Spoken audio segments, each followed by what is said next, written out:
Hi friends, இன்றைக்கி நல்ல தண்ணி வருதுன்னு சொன்னாங்கன்ட்டு போகலான்ட்டு கிளம்பிட்டேன். தீக்ஷித் நானும் வர்றேன் அப்படின்னு சொல்லிட்டு சட்டையை எடுத்துகிட்டு வந்தான். வெளியே வந்த உடனே இந்த மேட்டு மேலே ஒரு பட்டாம்பூச்சி கொண்டுருந்துச்சு. அதை பிடிச்சி கொடுத்துட்டு, சரி இதை பார்த்துட்டு இரு இங்கேயே உட்காந்துட்டு அப்படின்னு சொல்லி சொன்னேன். சரின்னு சொன்னான்.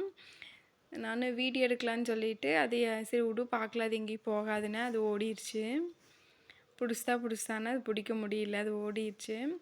அதுக்கப்புறம் சரி நானும் வர்றேன் அப்படின்னு சொல்லி சொன்னால் அவங்க அப்பாரோட பைக்கில் வர சொல்லிவிட்டு நான் வந்துட்டேன். இங்கேருந்து பார்த்தா தண்ணி வரதே தெரியல, டவுட்டில் தான் போனேன்.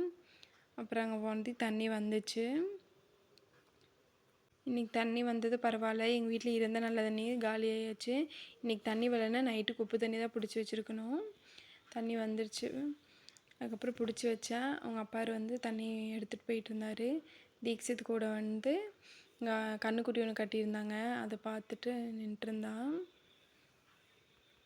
வெயில் நேரங்கிறதுனால கூட்டம் இல்லை, காலையிலேருந்தே வரதாட்டுக்குது. அதனால வெயிலுக்கு முன்னாடியே எல்லாம் பிடிச்சிட்டு போயிட்டாங்க.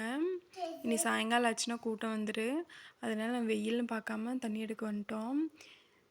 செலியன் வீட்டில் தூங்கிட்டு இருந்தான்.